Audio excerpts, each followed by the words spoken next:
This is the J. Scott Outdoors podcast on Western big game hunting and fishing, brought to you by GoHunt.com Insider. Research faster, hunt more. Go to GoHunt.com/insider and join today. I'm your host, Jay Scott, and I live and breathe hunting and fishing, spending half the year in the field experiencing God's creation. I hope you'll enjoy hearing about our adventures. Guys, welcome to the J. Scott Outdoors Western Big Game Hunting and Fishing podcast. Today we have a great episode with Marlon Holden of Graylight. Marlon is an avid bow hunter for mule deer, and we're going to talk to him about all the ins and outs of bow hunting mule deer. It's going to be a great episode. I want to thank you guys, my listeners, for all your support. I want to thank you for your emails and your comments on iTunes. I want to thank you for supporting my Instagram at JScottOutdoors and my associate at Dark Holborn. I want to thank you for all of the positive things and questions and comments that you say through my email and text and the voicemails that I get. This podcast wouldn't be possible without you guys. I also want to thank the sponsors, GoHunt.com Insider. I want to talk to you a little bit why hunters prefer GoHunt.com Insider. You get unit analysis, state overviews and summaries, state rules and regulations, species summary and trophy quality, application strategy articles, email reminders and notifications, quick and easy mobile access so you can do it right on your tablet or on your phone, and you get interactive GW game management unit maps. You get analysis of every season and species, 5-year harvest success rates and tag quotas, satellite imagery and terrain photos, camping and lodging recommendations, details on access and access issues, real-time rain and drought tracking. You get free gear and hunt giveaways. You get a free Go Hunt hat. And of course, if you sign up using the J. Scott promo code, you get a $50 free KUIU gift card that you can use to buy KUIU gear. Guys, sign up for GoHunt.com Insider. 3 easy steps to get the KUIU gift certificate. Go to GoHunt.com/insider. Click Join Now button. Use the promo code JScott at checkout, and you'll get that free KUIU gift card. You're going to get complete state coverage, interactive maps, strategy articles, and species breakdowns, not to also mention the hunt giveaways. They've already given away a Dall sheep hunt, some rifles, some binoculars. They're doing a 4-week 4-hunt giveaway. They've already given away an antelope hunt. They're giving away a mule deer hunt. And just a lot of great things going on at GoHunt.com. And so sign up on Insider. When you're researching your units, you won't be disappointed. I also want to thank DeadeyeOutfitters.com for their sponsorship of this podcast. And it's important to know that without their sponsorship, this podcast wouldn't be what it is. So without the listeners and without the sponsors, this podcast wouldn't be possible. Deadeye Outfitters is lifestyle apparel for hunters by hunters.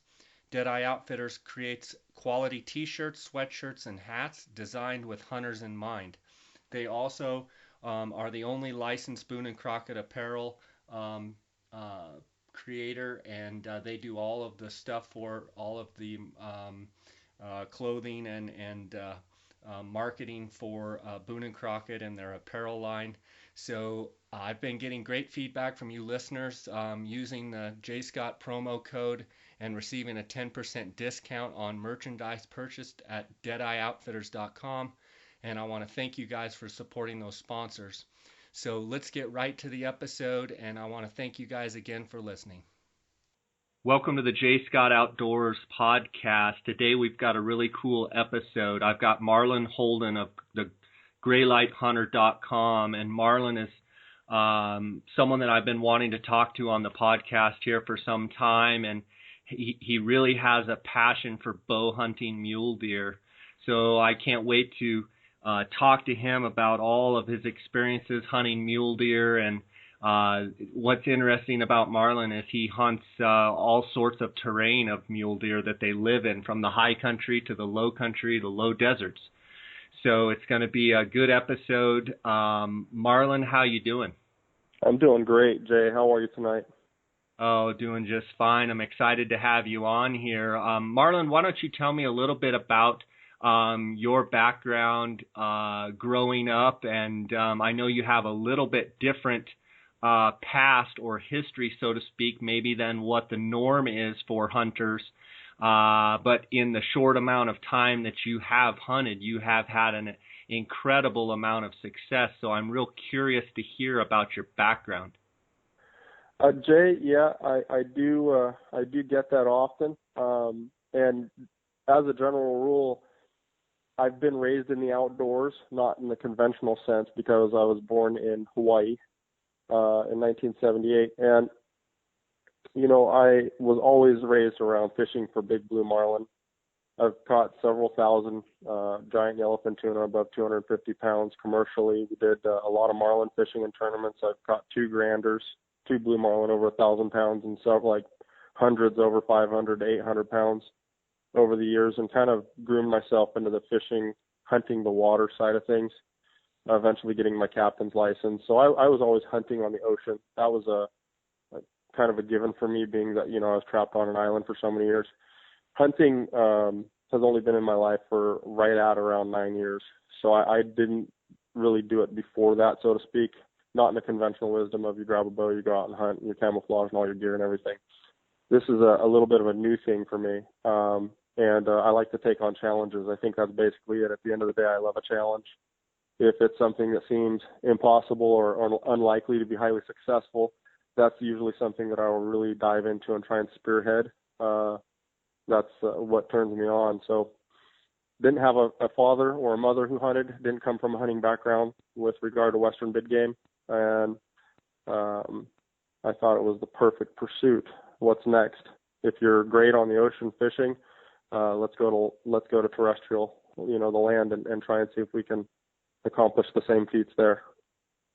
So was it pretty much just you pushing yourself and pushing your limits and wanting to see what else you could accomplish, or was it the fact that did you get a little bit burnt out on fishing and you wanted to seek some new pursuits?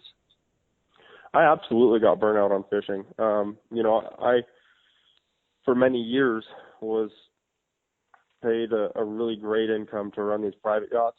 And being a captain is pretty awesome, because at the end of the day, you know in your heart that just like as if you were a guide for a big game animal, if you found a 420-inch bull and harvested that bull for a client, you know at the end of the day it was because of your hard work and work ethic that you knew where that animal would be. If you're the one that had the bow or the tag in your hand, you go get it done.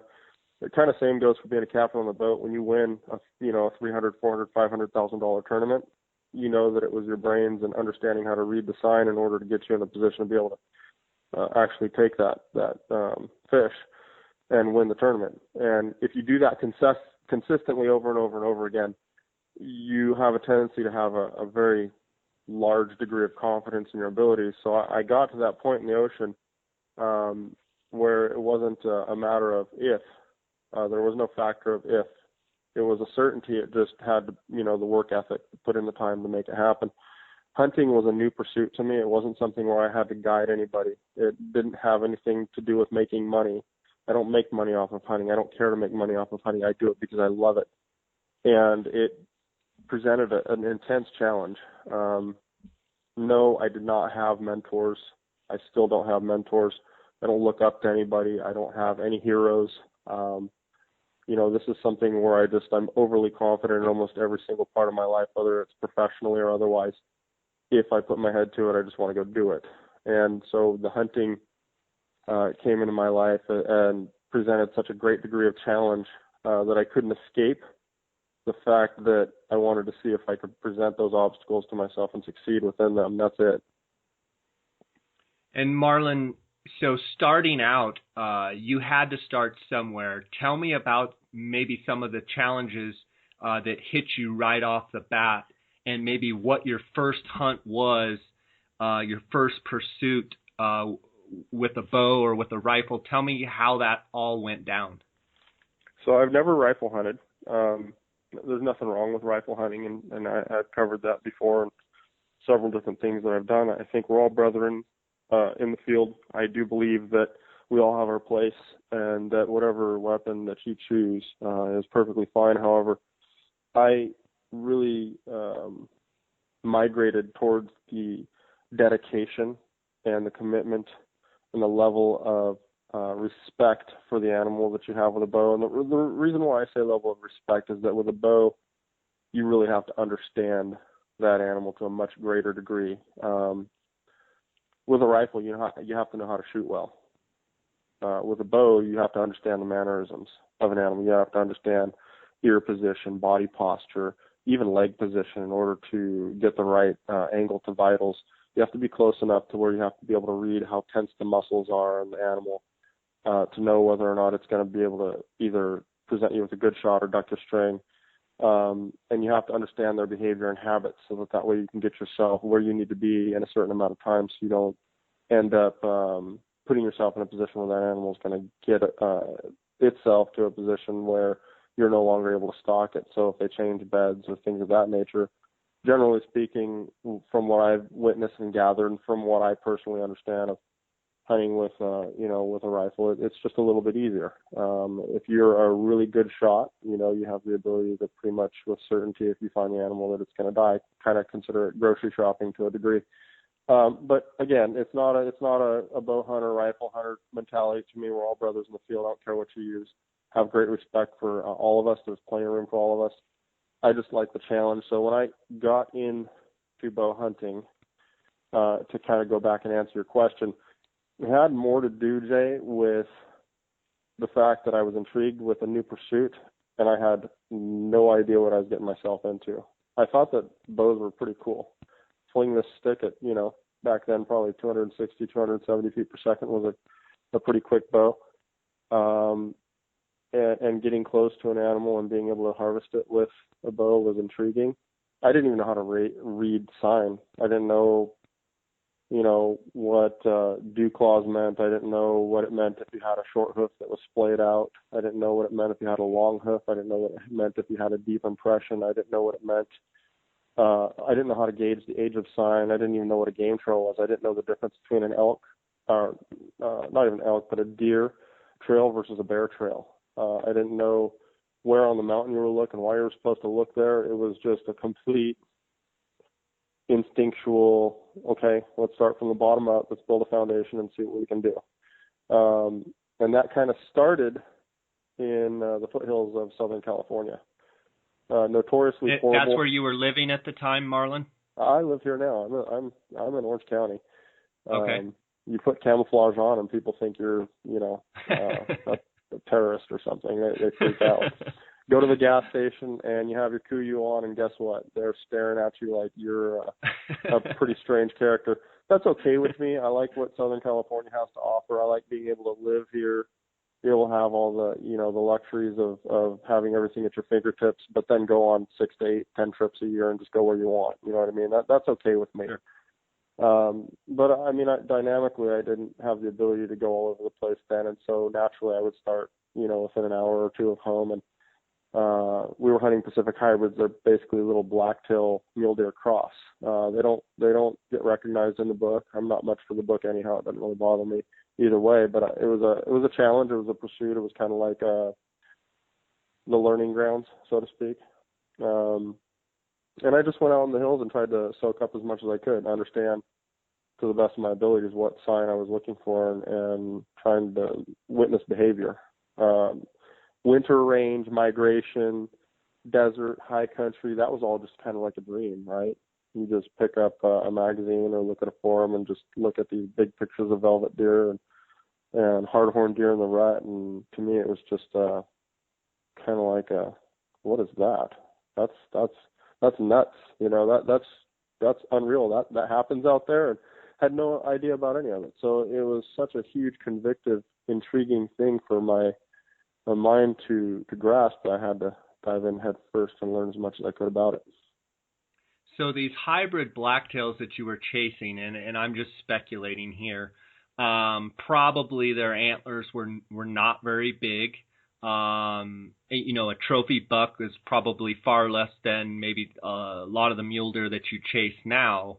What kind of habits or behavioral patterns would you say that when you started out on those hybrid blacktails, how do they compare to the mule deer that you chase now? And I believe you've harvested over 40 bucks with your bow.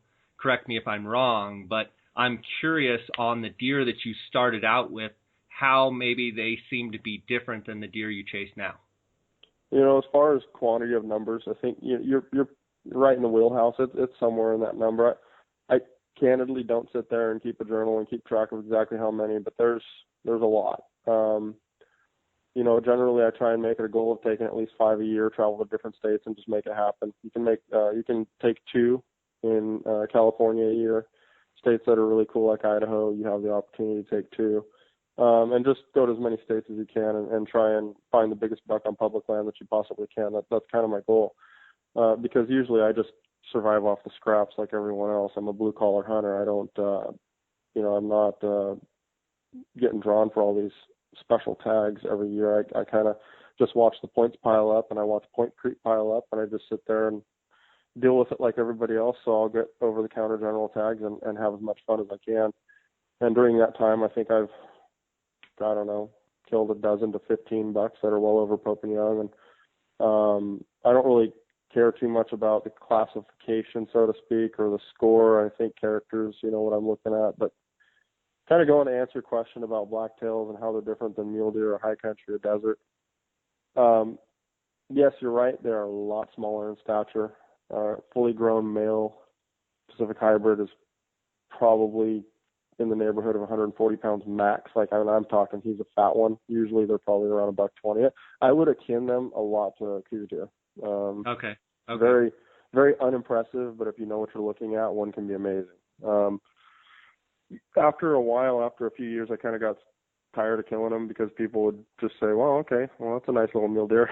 and in the California records book, I have 3 bucks that are, I have 1 in the top 10 and 2 that'll, at that time there was 3 in the top 10. I think it's been pushed down to where I'm in the teens somewhere, but I have 3 bucks that are really, really high in the record book. And, you'd look at them, they're 140 inch deer, but people look at them and go, oh, it's a little mule deer, But over here, you've accomplished like the Holy Grail, and it never really gets looked at. So it's kind of one of those things where I,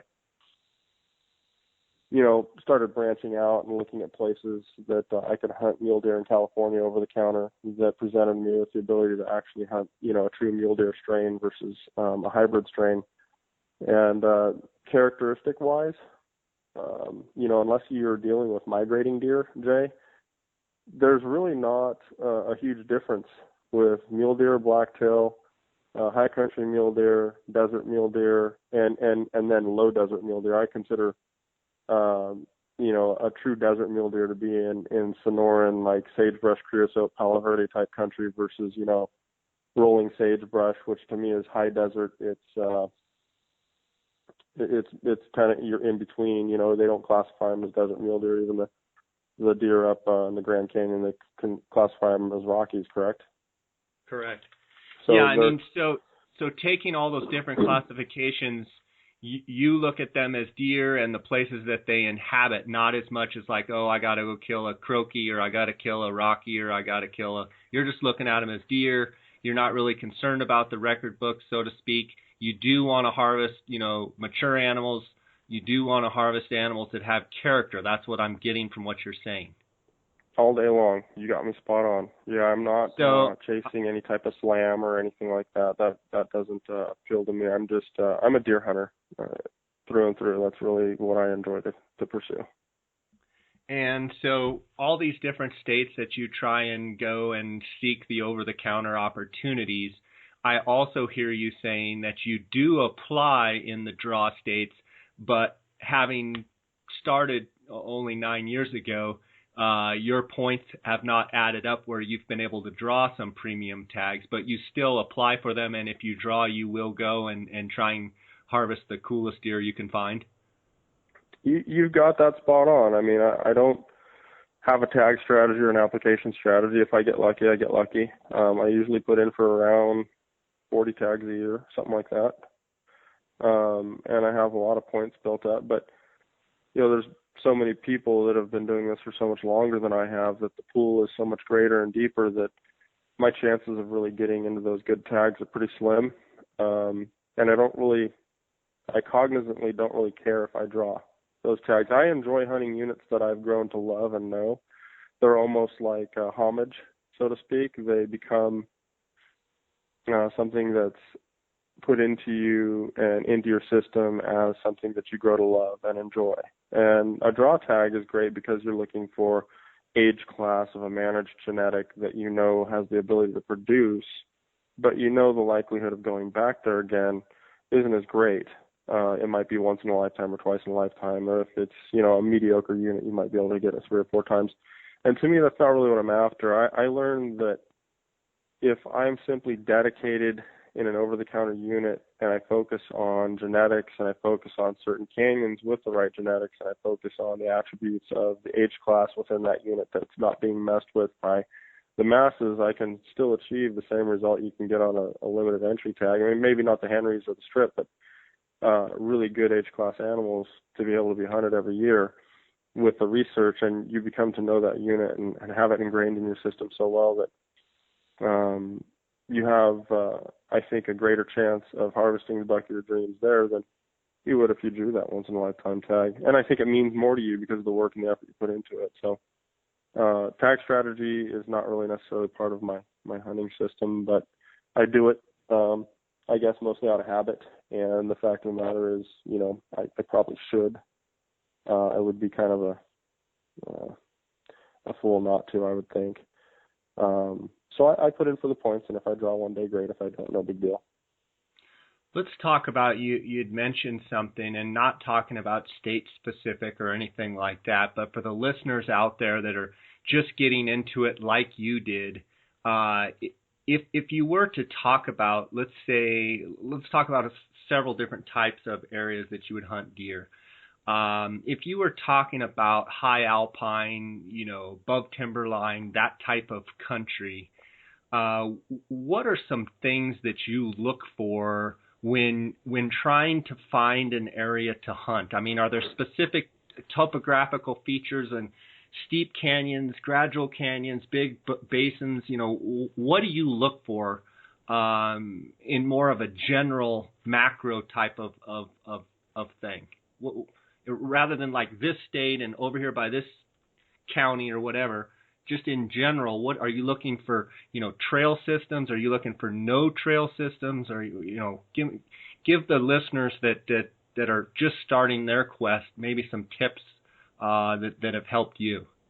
Okay, and that's a very fair question. I think that's something that everybody wants to know about, and I've never really covered it in all that much detail. So I think you're hitting a nail that a lot of people are really interested in, especially nowadays that this high country thing is really more in the limelight. So high country to me was something that held a lot of mystery, right? It's one of those things that seems like the pinnacle of mule deer hunting.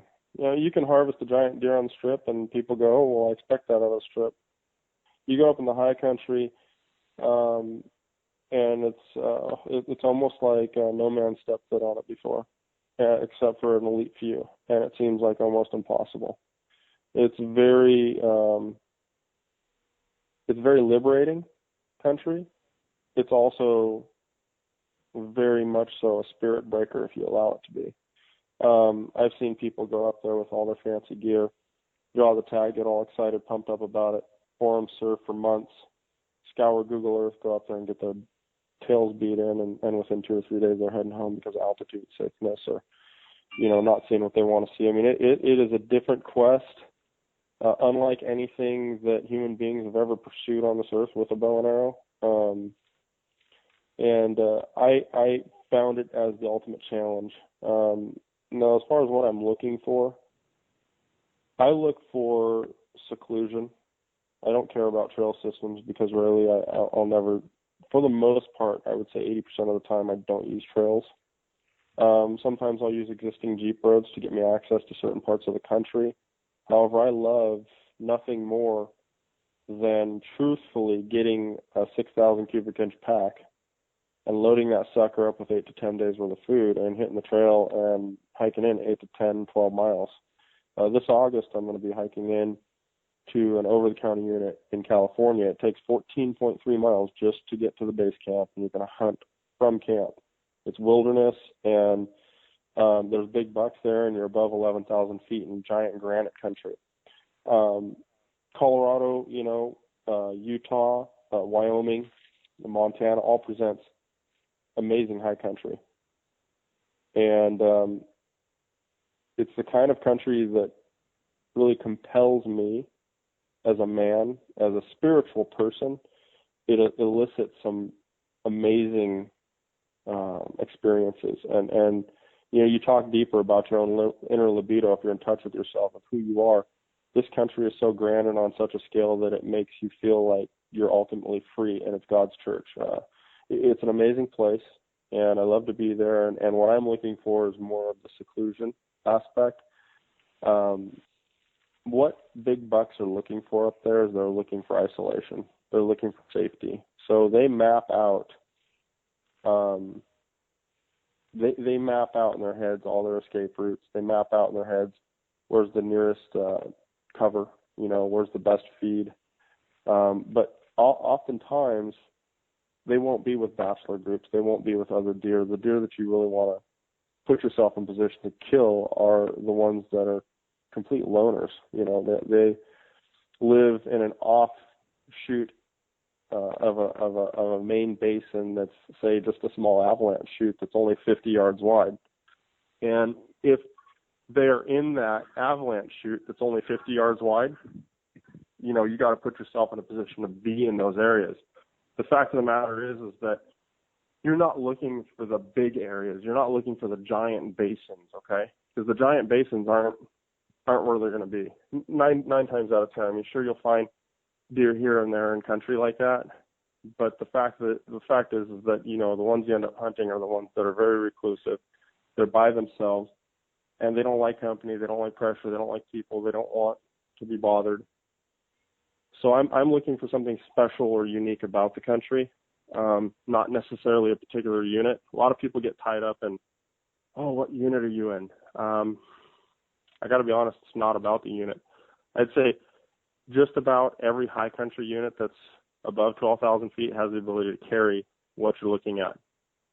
Most likely in score, in genetics, and age class. And there are different units with genetics. I'll say that, and there are different units that are managed more specifically for age class. But overall, if you're looking for that top-end buck, you can just about find it in any high country unit.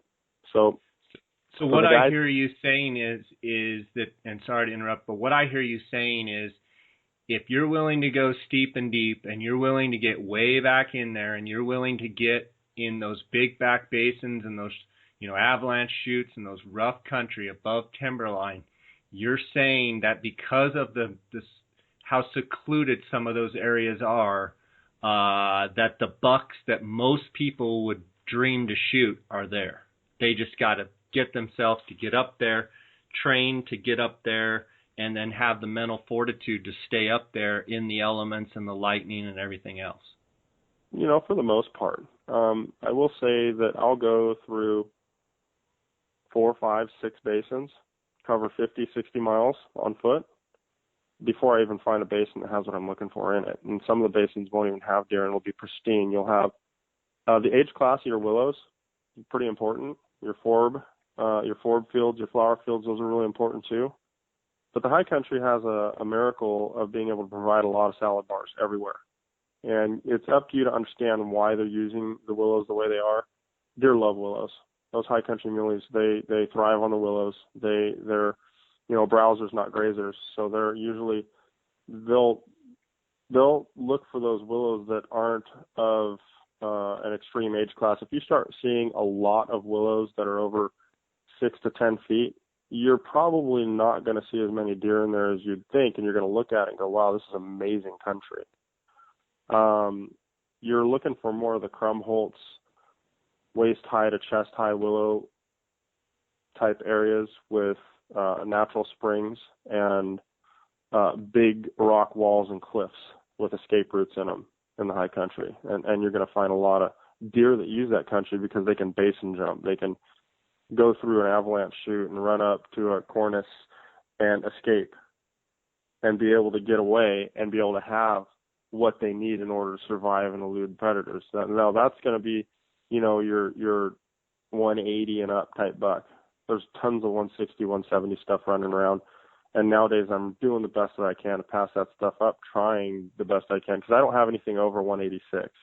So I haven't killed like a big deer yet. I'm struggling to try and kill. I have probably 4 deer over 180, but I can't seem to eclipse 186. It's just been my Achilles heel. It's driving me nuts, and it's something that scores and everything.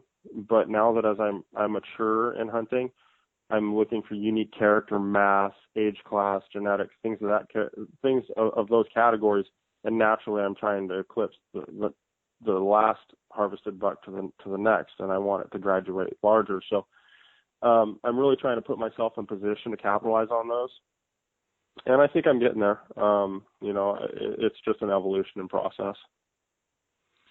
What I hear, not having really talked to you very much at all before this podcast, maybe once to try and set this up, I hear a lot of drive, and I hear a lot of intelligence in some of the things that you're saying. And I want to get back to what you were saying about the mule deer, but real fast, I wanted to ask you about your inner drive, and because I hear it in your voice. We've been talking now for 30 minutes, and I just hear it. What is it that makes you just crazy about these deer? Is it even anything you can put words into? But I hear just passion, and I hear drive. To everybody that's going to listen to this, Jay, I've had an incredibly challenging life, fraught with obstacles that are to the degree that, candidly, it's something that's better enjoyed speaking person to person, friend to friend, versus sitting there talking. I mean, I've been, not only do I have a great relationship with my parents, but my upbringing is foster homes, is gangs, is fighting, is everything that you would think would set your kid up to be set up for a really challenging, difficult life, not being given anything. I was homeschooled all through my life until my junior year of high school. I did sail around the world on a 58-foot sailboat and experienced challenging conditions with the weather, with storms that would scare the living daylights out of anybody. And at an early age, I learned, my dad told me that you never panic, because panic will kill you. He told me that if you panic and you don't think about it, it could be the last decision you ever made, and you're going to wish you had done something differently, but it would be too late. So I've had the ability to be on a 58-foot sailboat, 450 miles, 500 miles from shore, with 80 to 90 knot winds, where the ocean's covered in white and the swells are 50 foot, 20 to 30 foot with occasional 50 to 60 foot sets that would come through and crash over the boat. And at any moment, you're literally hanging on to life by a thread. And that's not a joke. And we didn't have electronics. We didn't have, this was before GPS. We didn't have sat-nav. We didn't have LORAN. We didn't have a radio that we could reach out to anybody. There's no Coast Guard help. If the ship goes down, the ship goes down, and you go down with it. And you have ditch bags, put in a life raft, but when a boat goes down in conditions like that, being able to deploy a life raft and get your ditch bags in there, you put it out there for preventative caution, but the fact of the matter is you're probably not going to get them. I had to deal with life at an early age when most kids were hanging out in a truck with their dad hunting or doing softball or basketball. Or my life when I was a young kid really kind of fortified and galvanized who I am as a man. I'm glad I went through every challenge I did. I have the most incredible relationships with my family that I could ever imagine. But we went through a lot of hardship. See, my parents were more like nomads. They didn't care about working a steady job for retirement, a pension. They were my dad was a rock and roll musician. My mom's an artist. And so my mom is extremely successful, has art galleries all over the, West Coast, New York, Japan, Catalina Island. She has galleries everywhere. My dad used to be in a rock and roll band. So they're both artists. They're both abstract thinkers, but that's landed them in a lot of crap in the earlier years. I'm more of the analytical. I have a passionate artistic side. I love photography. I love sculpture. I love, oil and canvas. I do all that kind of stuff. But at the end of the day, to answer your question with passion and drive, I went without so much as a kid that I told myself, when I'm able to, that's never going to happen to me. I'm grateful for the fact that when I was younger, I learned 4 languages. I visited over 30 countries. I saw cultures like nobody's ever seen, second and third world degree cultures, people that, they don't even care about money. They'd rather have a water jug and diapers because those are practical things that they can use to survive on a daily basis. So I come from a background that's intrinsically much different than your normal American upbringing. And when I say American, I mean United States. I don't mean North or South America or Central America. This whole continent's America, right? We just happen to be in North America. So, the things that I look at that challenge me as a man, the drive comes from the fact that I've had a very difficult life. And when people say things are difficult, I look at it and kind of smirk and say, to my own self internally, and everybody has struggle, and if you haven't had a lot of struggle in your life, and something happens, like you get a DI or DUI, or somebody beats you up in school, or whatever the case may be, you lose a family member to something that can be challenging. I mean, that's going to be the most dramatic thing that ever happened in that person's life, and for them it's going to be very dramatic. I tend to handle things like that without a big deal, thinking, well, that's life. It's what happens. You just deal with it and you keep on going. I don't drink, never done drugs. I'm not into that kind of thing. I'm very, if anything, narcissistic. I have a high level and view of self. My worth, my value, cannot be measured in a salary. I think that salaries are pathetic. I think that salaries are for worker bees. I'm not interested in that. I like being self-employed. I like busting my butt and knowing that whatever I'm going to get out of life has to do with what I put into it. And I'm never going to accept mediocrity. If somebody tells me I can't do it, that's just a foundation to blow them out of the water and say, sorry, I am going to do it. And if you don't like it, go pound sand, because you mean nothing to me. The certainty and that drive comes from the fact that things were difficult. Things were a challenge. And when something presents a challenge, I destroy it. I'll absolutely annihilate it. I don't care what it is. I don't care whether it's skateboarding, surfing, fishing, spearfishing, hunting, my career, family, raising my son. It doesn't matter to me. I'm going to do it not only well, but I'm going to be the best that I can possibly be and blow all of the, social taboos completely out of the water. I want to crush it in everything I do. I will not accept the fact that, oh, it's okay, you tried as hard as you could. To me, that's failure. To me, failure is not an option. You never quit. You never stop until you achieve your goal, ever. If one thing is going to be the takeaway here for success, if you believe in it and that's what you want, you better not stop. Because for everybody that's out there that's extremely successful, everyone listening to this needs to know that at some point in time, every successful person failed several times, multitudes of times. They failed at the task, but they didn't quit.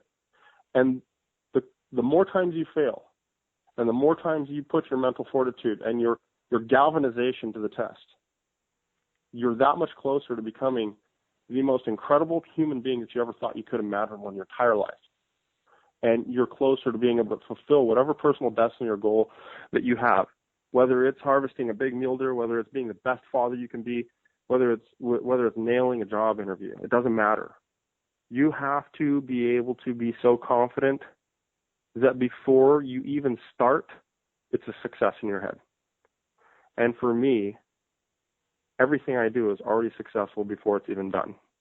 And that's why whether I go to work and grind out a living, or whether I go to the mountain and grind out a buck, I don't care what it is. I'm going to win. And there's literally not one person that can stop me from doing it. It's absolute 100% confidence. And that's how I live. Nobody will tell me no. Telling me no is like almost giving me a jug of gasoline. It's that empowering to me. It's that passionate to me. It's that much of a driving force to me. Haters fuel me. There's a lot of people that said what I do isn't possible. And I just say, keep it coming, because all you're doing is empowering me. I take negative energy and I turn it to gold every time. It doesn't bother me.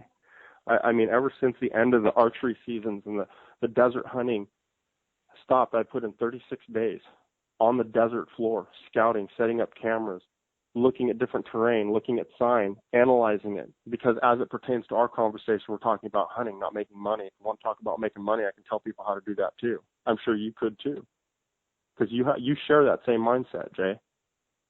The fact of the matter is that failure is inevitable. Quitting is never an option. You do whatever it takes, because I've been in so many situations where my life depended on it, that I know that if it's something as simple as raising a family, making money, or killing deer, it's a done deal, man. It's a done deal. It's non-negotiable. It's going to happen. And that's what I see lacking in most people's existence. They don't believe in themselves. They don't have passion or faith that if they do the best that they can, they're going to win. You have to be your own motivational speaker. You have to sit there in your own head on the mountain and say, this is going to happen. I'm going to do it. And you can't be an idiot about it. There's two attributes that I'm going to tell you about. I've talked about them before, but one of them's attitude, the other one's ability. I call them the two A's. I live by them. If you don't have one of them, you're never going to win. Because if you have the best attitude in the world, doesn't mean you have the right ability to get it done, to execute, to perform, to manifest the idea into the reality. Okay? Likewise, if you have the best, most incredible form in the whole world and you slay the living crap out of 3D targets, and you rack up the most incredible scores, winning all these medals and everything, you go up into the high country, and you're there with all your great gear and your fancy optics, and you're just going for it, but you don't have the ability or the attitude, you're going to fall apart. You're going to get fur in your pin and trek yourself back off the mountain because you couldn't make it happen. You have to have both, period. So passion and drive and never quit, yeah, that's in my DNA. It's never going to stop. No matter who I talk to, no matter when I talk to them, no matter how I feel about it, that is my essence with everything that I do. I have so much passion and so much vigor and so much conviction in it. That's really me. That's what you're listening to when you get me. When you talk about hunting deer is easy with a bow. It's like ridiculous. And I know that sounds cocky and arrogant and weird, and people aren't going to be used to it because, they think of it as this ridiculous challenge, but it's not. It's not hard. You just have to sit there and tell yourself before you go into it that it's going to be done. And every day, get up. Don't go back to camp. Don't take a nap. Don't get lazy. Don't allow yourself to fall into a grind and say, oh, well, I've been glassing this canyon and not seeing anything. And I've been covering so much country and my legs are ready to give it a rest. The only time you give yourself a rest is when the season's over and you didn't get your buck and you busted your butt trying, but you never gave up. You never quit. Other than that, don't allow it. It's not, people hate hunting with me. They absolutely despise hunting with me because I'll grind it out until I win. I don't care about stopping. I don't care about sleeping. I don't even care about eating. I'll literally pop a half a dozen Werther's chocolate, like hard candies, in my pocket in the morning. And throughout the day, I'll just try and, when I start getting a little shaky, I'll pop a couple of them just to keep my sugar level up so that way when I need to shoot, I can shoot without shaking to death. I mean, I'm totally just extreme. I'm an extremist with everything I do. It doesn't matter what it is. Whether it's loving, I love passionately. Whether it's hunting, I hunt passionately. Whether it's being a captain, I'm a captain fishing passionately. If I'm a friend, if I'm your friend, I'm the best friend you're ever going to have because I will never let you down. But that's part of just being in different things in life. I've had pirates chase us off the coast of Colombia and Venezuela. We were in a sailboat. They were in a 50-mile-an-hour speedboat. You know what literally saved our lives? No. We had 12-foot head seas with 45-knot winds going into it. We could only do 7 knots. We had 50% sail because we had to be reefed because there was so much wind, and the seas were so short together that in a sailboat you just can't go fast. So they have the speedboats, 30-foot speedboat. They're all carrying AKs. They all have camouflage and red bandanas, and they're sending lead through the air past us at a half a mile out. And this freaking speedboat, 20 miles off the coast of Colombia. And the only thing that saved us is the fact that it's like David and Goliath, man. It's like the rabbit and the turtle. And I mean, there's so many things that I can come up with in life to tell you these stories that are just so, like, they're so empowering. They galvanize me so much that nothing can stop me. And the fact of the matter is that we're only doing 7 knots. But so every time happened? that they would try and juice it, every time they'd try and get those motors to freaking kick that boat into high gear to get to us, I mean, literally, we had bullet holes in our sails. Lead was flying through the air. They were trying to get us, dude. They were going to take our boat. They were going to kill us, throw us overboard, and steal everything. It was pretty common. It was something that happens. It happens when you're out in the world. And, you know, the fact of the matter is that every time they'd pin it, their boat would fly off the top of a 12-foot swell and slam into the next one, and they'd all fall to the ground and get completely screwed up. And then they'd try and recover and keep going, so they couldn't go fast enough to get to us. And as the night proceeded, the winds got higher, the swells got rougher, and because we were in a 62-ton boat, and they were a sailboat with a big keel that was super heavy, we could go 7 knots, but we could penetrate that sea. And they were in a 30-foot speedboat that was light, maybe 10 tons, 5 tons, right? And every time they'd go through it, it's like trying to put a paper cup in a lake. So it was just beating the tar out of them. Beating the crap out of them. It was 4 a.m. and the sun was almost ready to come up by the time the lights and the distance from where they were to us were fading, fading, fading, fading, fading all night long until they faded into the distance and they were gone. And you know what the creepiest thing about it is, Jay? The creepiest thing about it is that after those lights faded away and it was light outside, you want to call it diurnal shift, you want to call it the low pressure system, the high pressure system, decided to change, its intensity, call it whatever you want. But by noon that day, the seas had calmed to where they were like 2 to 3 feet and like next to no wind. So they'd have had you. They would have killed us. Yeah. We had a 45 pistol on the boat. That's not much of a match for AKs. It's not going to do anything except for sit there and watch your family get slaughtered.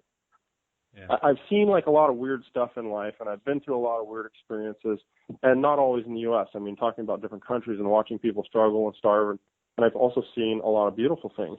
You know what I mean? Lots of culture, lots of amazing country, beautiful places, and learning languages, and being dynamic as a kid, and understanding that, hey, this kid speaks Portuguese. I don't know Portuguese. How am I going to find something, because I don't have anybody else to play with, how am I going to find something in common with this kid so that way he can speak his language, I'm speaking mine? What do we find in common in order to do something together so we can go out and have some fun? That's what I did dynamically as a kid. So I don't have a problem engaging with people, no matter what it is, and finding something in common, and just let's have a good time. You know, let's find the common ground here. That's why I don't get in this pissing match about whether you shoot with a rifle or a bow. Look, we all love it. Let's stop fighting each other. Let's have fun with this. It's not about how much it scored. It's not about where you got it. I don't care what unit it was in. You worked hard, didn't you? The answer's going to be yes. Did you have fun? The time of my life. Do we share that inside as brothers? Yes. Okay, what are we bickering about? Let's go have fun. So my dynamic, my passion, my drive, it's all a mix of everything, okay? And, you know, yes, I am very, very much so convicted about it, because I've seen over and over how powerful your mind is if you're programming it right. If you don't program it right, you're going to be like everybody else and just fall into the crowd as being one of those people that it's okay working at a coal mine, or okay working at a factory, or okay working for a job where somebody doesn't take your name and say, hey, you did a fantastic job. I don't care for anybody to tell me I did a fantastic job. I'm going to go out there and make my destiny. And whether somebody likes it or not, it's just going to happen. That's who I am. So I didn't mean to make that long-winded. I didn't mean to Marlon, think anything that's strange, but it's just, that's why I go out and do what I do, Jay, because if I'm going to do it, I'm just going to do it. If you're not going to do it, then stay home. You know that all of what you've been saying, it's got to be one of the most intriguing conversations that I've had on, 47 podcasts or whatever so far. Very intriguing stuff. Stuff that really makes you think, but it really puts things in perspective when you've been shot at by pirates and trying to figure out how to kill that deer that's bedded down there at 100 yards from you becomes, now I can see what you're saying by it becomes easy. In talking about your attitude and ability, when you're talking specifically about ability, what things did you have to learn very quickly as far as stalking? I'm real curious about wanting to hear talking about your ability. Do you stalk a deer when he's bedded? Do you stalk a deer when he's feeding? What do you look for when you make your plan of attack to try and kill that deer? Today I'm looking for opportunity. So I'm looking for a chink in the armor, okay? Generally speaking, anybody who wants to try and stalk a deer on their feet with a bow, your chances go down quite a bit. Can it be done? Yes. It's very difficult because as much as a deer seems like it just sits there and browses, which they do, when you're watching them through a scope, it looks pretty and you're, 1,000, 2,000 yards away and you got your scope pinned on him at 45 power and it looks like he's just feeding along, no big deal. Well, when you actually start to try and put that plan together, you have two obstacles, okay? You have wind and terrain.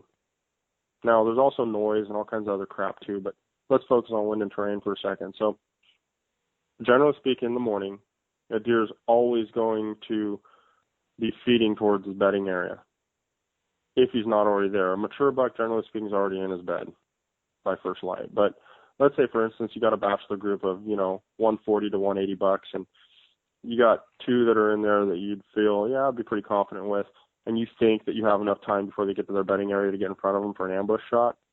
You try for it, especially if it's, your last 1 or 2 days. You go for it. You just leave it all in field. Don't have fear. That's the biggest thing. I'm very aggressive. I am not fearful of the outcome. If you're fearful of the outcome, that means you're afraid of life. That means, you're afraid I'm going to lose your job. I'm going to lose my job. I only have a little bit of money in my account. What if this happens? That's the same kind of people that say, geez, what if I get cancer? It's like, geez, control what you can control.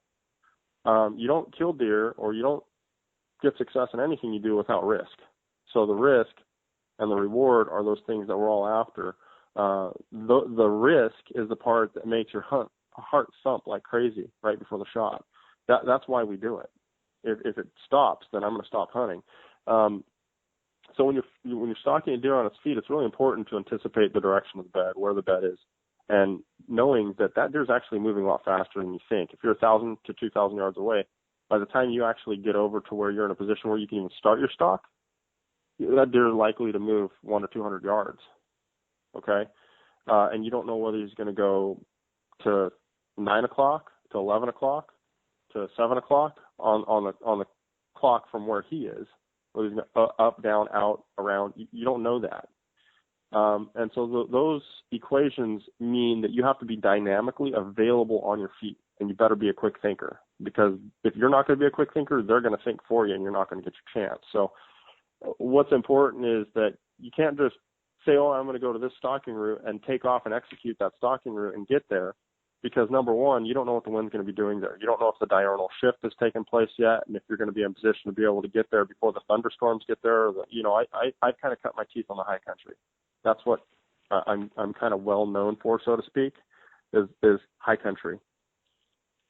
So a lot of that thunderstorm element comes into play early afternoon, whereas diurnal shift doesn't start to take place in between 8 to 10:30, sometimes 11 o'clock. So you're going to have this period of time where you're going to have like about a 3-hour window, and that's being gracious. But that's usually when they're bedded. So if you're going to be doing it in the morning, you got to realize that the diurnal shift hasn't taken place yet, right?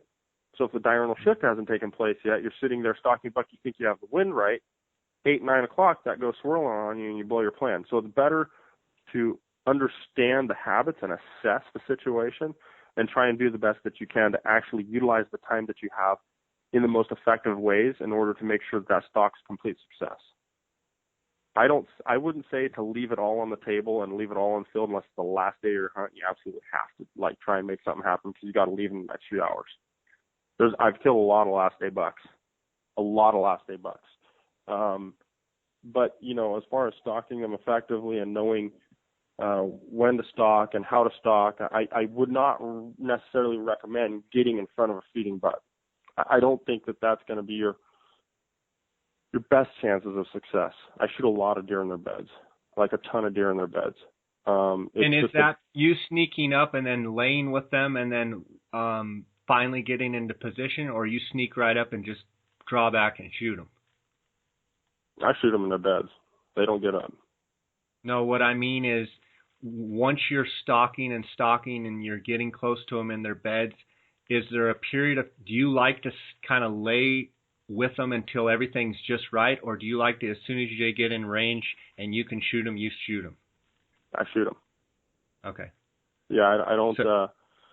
If you wait, you're in the zone, right? I mean, I'll do the wind things. Is going to kill you. Yeah. Yeah, I mean, eventually you're going to get that. That's going to just I don't care how many times you say otherwise. Eventually the wind's going to get you. Period on that stalk. So the closer you are, that margin for error just decreases like 100-fold.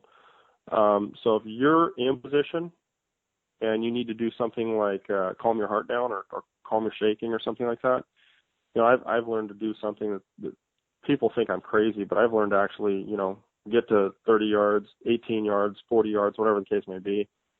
I mean, even 60, 70 yards, doesn't really matter. But, once you're in the spot that you're like confident, okay, this is going to happen, to calm myself down, a lot of times I'll just pull out my point and shoot camera and pull up my binoculars and take pictures of the buck. Think about something else. I mean, because you're really wound up at that point. You've ranged it, you know where it's at. And sometimes I'll just kind of put my mind at ease a little bit and say, okay, this is going to happen. Let's take some pictures because it's going to be cool to tell the story later. And then I have the ability to relive it too. So a lot of times I'll take pictures of the bucks in their beds when I'm right in tight to bow range. And then after, I take a few pictures, then I'll knock an arrow and shoot it. Okay. And so I want to talk to you about that exact moment on a lot of the deer that you've shot.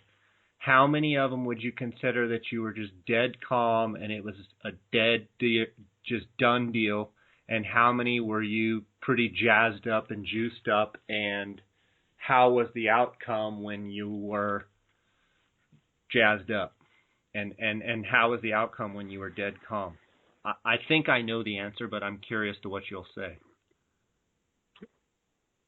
I don't get really jazzed up until after the shot.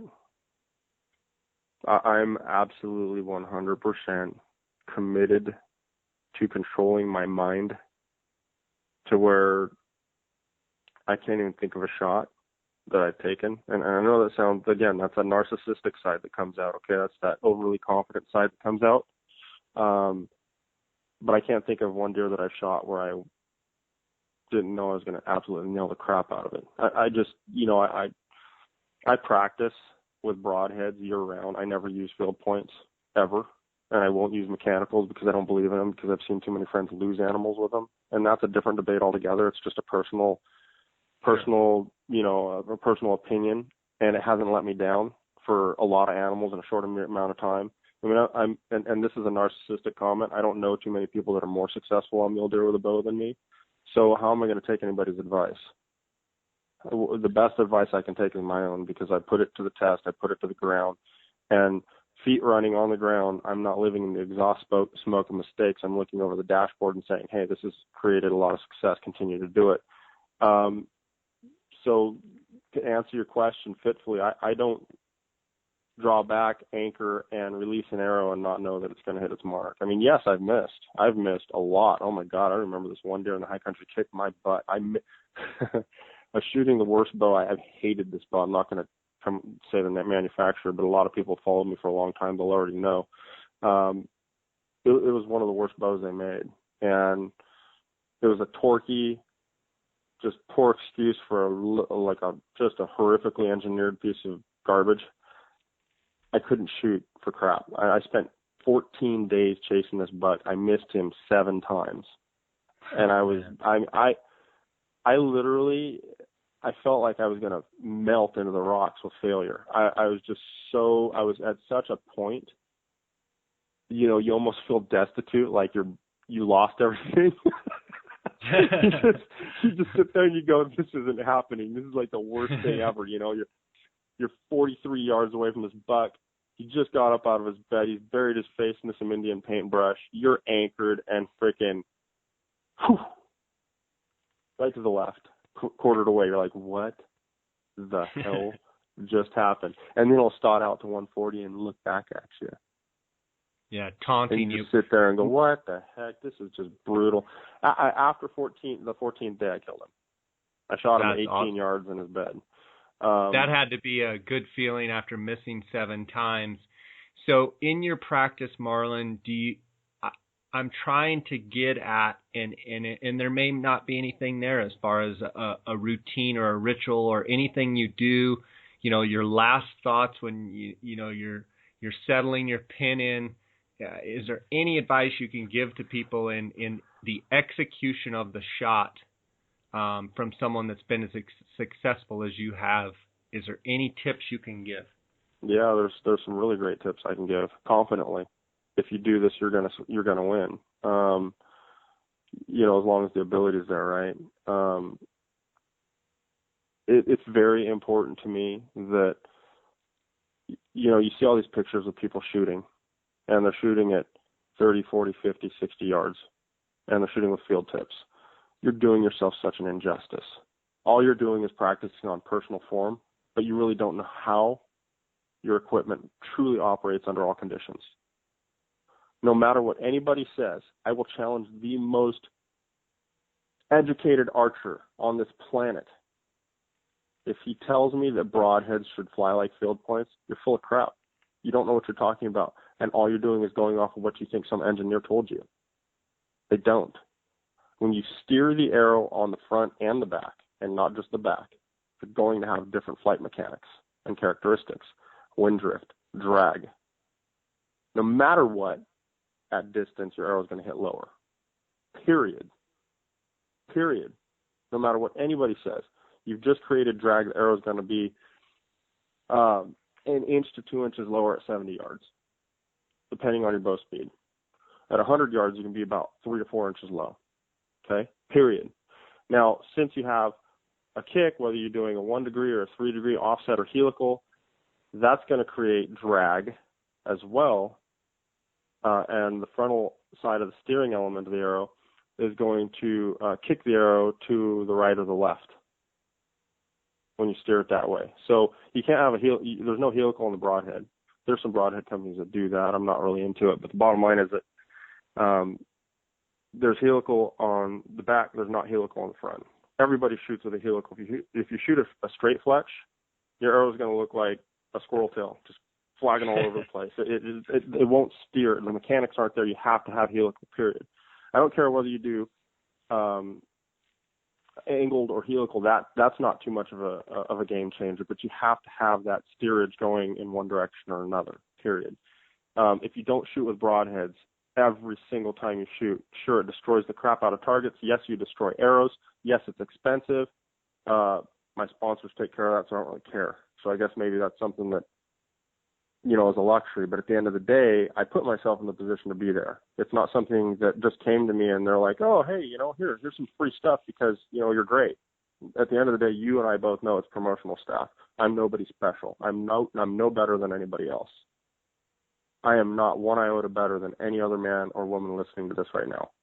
I'm just like you. My mindset might be different, though.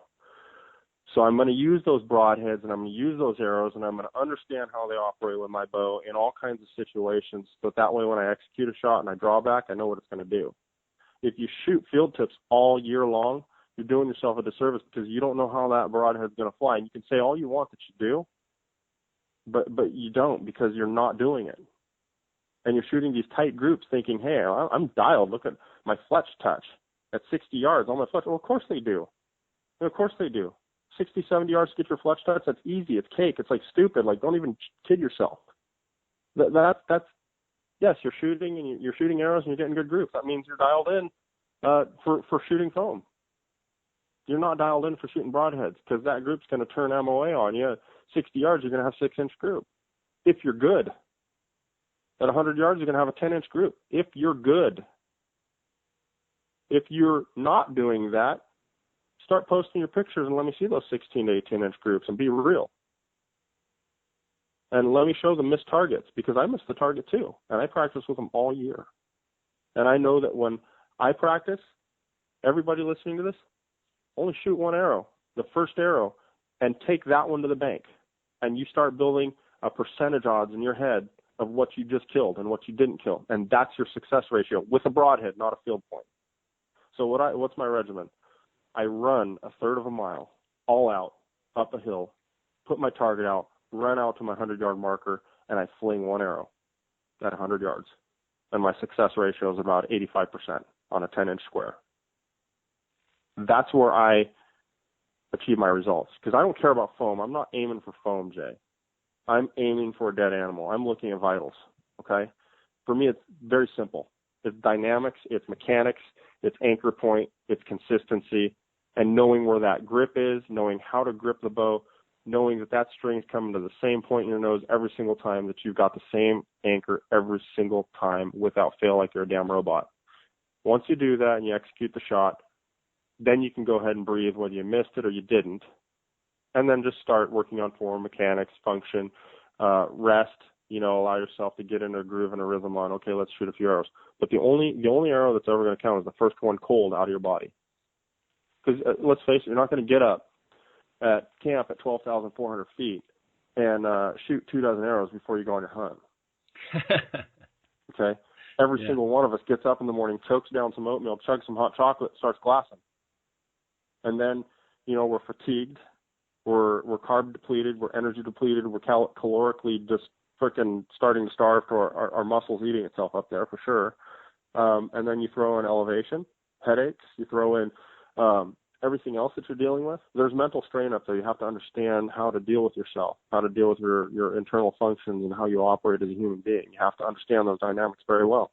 So once you put all those into play and you have a pretty little package, why are you going to waste your time shooting field points, thinking you're the man, shooting foam at 60, 70, 80 yards with these tight groups, only to cheat yourself a month or two before season because you don't want to pay the extra money? The only thing that's going to suffer is your bank account and the animal if you don't.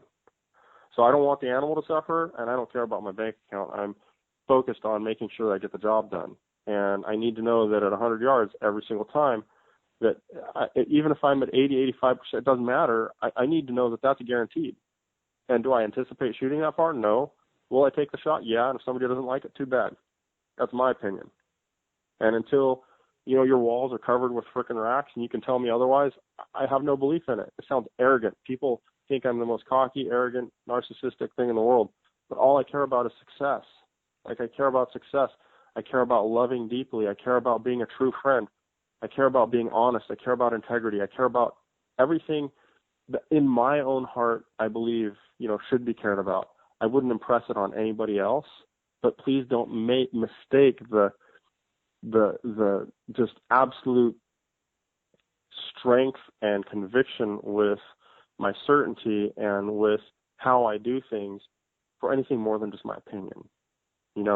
Don't mistake it for I'm so arrogant and cocky that I think I'm above everybody, because remember, before I said I'm no better than any of you. I'm just the same as you. I just have a different mindset. And it's nothing more than my opinion. Everybody can have their opinion. It's just that I feel very strongly about mine because I've been able to achieve what I know that people have killed bigger deer than me, okay, with a bow. Lots of people have killed way bigger deer than me, but I don't know a ton of people that have killed more. And I don't know in such a short time more people that have killed the quantity and the size, the age class on a public land tag. Like, if I had a bunch of those people around me to draw the knowledge from, I'd sit there and be a sponge from the standpoint of an open book to considering all those options. But if somebody tries to change my mind and I look at, what they've done and, it's a couple, 5, 10, 15, 20 animals and they have a mixed bag of results and the age class category really isn't something that's once a deer gets past its fourth or fifth year and grows its fourth point and starts getting some mass, that deer grows a sixth sense. It just does. I don't care if it's got great genetics and huge tine length or not. If it has that maturity, it's evaded a lot in its life. Very smart animal. You have to understand that you can't just go up and shoot it. You can just go up and shoot it, yes, but you better be thinking on a different level when you're stalking that animal. All the elements have to come into play. Terrain, wind, it's like they can sense it when you're close to them. So if you have a slew of bucks that don't have a lot of age class to them, you're really cutting yourself short, because there's plenty of age class in every over-the-counter unit. You just got to look for it and be patient for it. If you're hunting for meat, who cares? But if you're hunting for something to hang on the wall, what are you bringing to the table for yourself? You're not really encouraging yourself to learn as much as you can about what you love so much. And I believe that we as sportsmen truly are the greatest ambassadors that there are for wildlife. I mean, I've learned enough over the years to understand that we do truly give back way more than we take. And every single one of us need to know that. We need to be convicted about the fact that what we do is a way of life. It's not a sport. It's more than a hobby. I think that playing chess or playing video games can be a hobby. And I think that getting together with friends and playing some football or basketball or something, that's a sport. But what we do is a lifestyle, and we truly give back to what we do is buying tags and all that money generated towards license sales and tags and revenue generated towards hunting equipment and things of that nature allow us to be able to be one of the only groups that actually have the ability to contribute greater than what they take out of any other sport, out of any other activity. So I call it a lifestyle. I think it's something that, even though I've only done it for less than a decade, I'll do it for the rest of my life. And I'll raise my kids that way too. Well, Marlon, this has been an incredible, honest, and real conversation here, and we're gonna have to conclude this episode. But I look forward to having you on again, because I feel like we've just barely scratched the surface here, and there's so much in this episode to digest for the listeners. I'm excited for them to hear this. And it's been a very real conversation, like I said, and I really appreciate your candid talk and your straight talk. And the reality is, people can take it however they want, but what I hear is true conviction. I hear honesty. I hear sincerity, and this is truly, think, one of the best podcast episodes that I've had here. And I want to thank you for that, and I want to thank you for taking the time to talk to us. And I want to commend you on your success that you've had, and I look forward to possibly having you on again if you'd be so willing. And really appreciate your just down to earth, straight talk.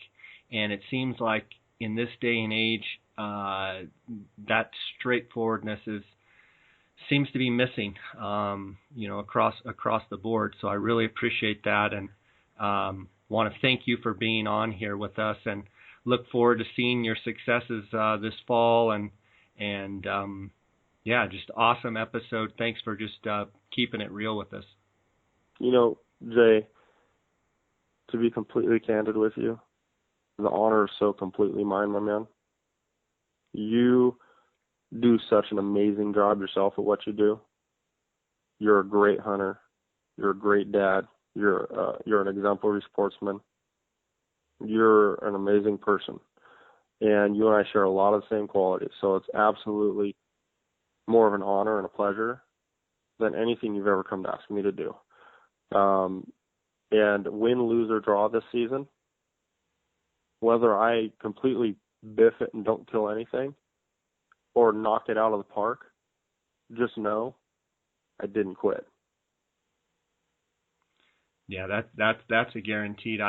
You can take that to the bank that you're not going to quit. And I really appreciate you being on, and just, it's been an awesome episode. So, buddy, until next time, God bless you, and Just can't wait to see how you do your thing this fall, and wish you the best of success, okay? Thank you so much, Jay. You have a beautiful evening, and bless you as well. All right, buddy. Take care, okay? Yes, sir. Bye. Thanks for listening to the J. Scott Outdoors Western Big Game Hunting and Fishing Podcast, brought to you by GoHunt.com Insider. Research faster, hunt more. Go to GoHunt.com/insider and join today.